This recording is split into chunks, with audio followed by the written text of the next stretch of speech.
টাকা না থাকলে ভালোবাসার জানালা দিয়ে পালায়। টাকা যখন আপনার কাছে থাকবে না, তখন আপনাকে কেউ দাম দিবে না, আপনার মাও আপনাকে দাম দিবে না। It's true. আপনি যখন টাকা দিতে পারবেন না আপনার পরিবারকে, আপনার পরিবার আপনাকে দাম দিবে না। অনেক প্রবাসী আছে, 1 মাসে যদি টাকা না পাঠায় তার পরিবার তার সাথে কথাই বলে না।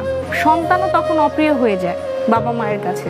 একটা টাইম ছিল আপু আমার, যে আমি নিজে একটা জোড়া জুতা কিনে নিব, সেই টাকা আমার কাছে ছিল না।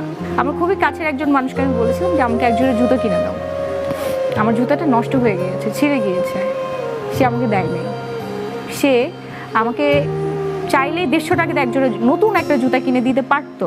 সে আরেকজনের ব্যবহার করা জুতা আমাকে দিয়েছে যে তুমি এটা পরো।